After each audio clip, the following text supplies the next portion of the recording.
Jason Rezaian has been in jail now for 7 months. It's the longest time an international journalist has been in jail in Iran. And to this date, not a shred of evidence have been brought to public against them. What we know about Jason's arrest is that it was the evening of July 22nd. Some folks came to his house. He and his wife, Evin, were arrested. They went through their emails and interrogated them. They went through all their photos on their computers or iPads. Then they took him to Evin prison in northern Tehran, and I haven't been able to speak to him since then. My dad was born in Iran. He moved to the United States in 1959. Jason and I were both born in San Francisco, and we grew up there all our lives.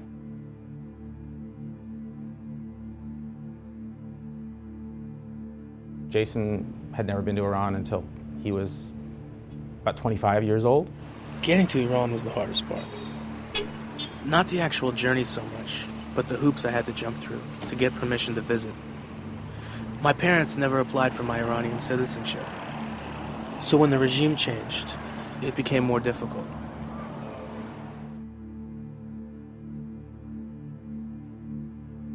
After a period of time, Jason decided he wanted to live over there and work over there as a journalist.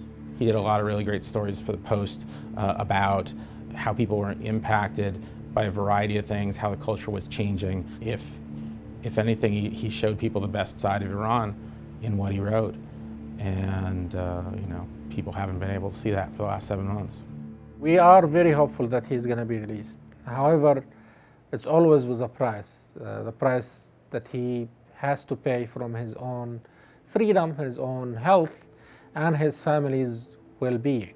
Within the first 2 months, he lost about 50 pounds. He was having problems with his back because he wasn't given a bed to sleep on. He had a number of infections that weren't treated for, both times for over a month. I know that Jason and Yegi were in solitary confinement for a long time. Yegi was there for 72 days and then was released on bail, and she's been living with her parents since then. Jason was in there for probably 4 to 5 months. We're not exactly sure when he left solitary.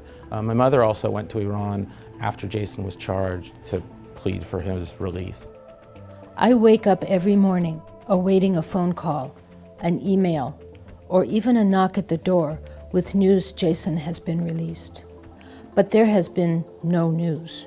جیسون نه تنها پسر عزیز من هست ولی پسر ایرانم هست. کدوم مادری میتونه قبول کنه که پسرش زندانی باشه؟ پسرمون را آزاد کن. We know that he was charged in about mid-December. He's never been able to speak to a lawyer to defend himself. The most recent news that we know of is that they are finally going to be appearing in court in one of the worst courts in Iran, the Revolutionary Court, which usually investigates security-related cases.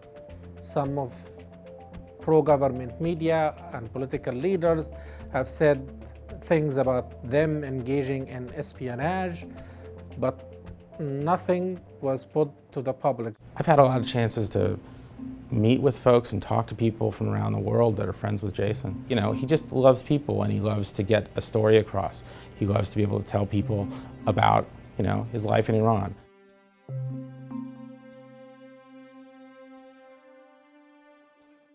As print journalists, our job's difficult, but it's also kind of easy because there's so much to write about. When you walk down the street, you see a different side of things. People are proud, the culture is vibrant, people have a lot to say. Jason loved to be with people, and I think that's one of the hardest things right now for him. The last 7 months I get, constant communications from people saying, how can I help? There's support for him all over the world, and people working all the time to try and get him out as soon as possible.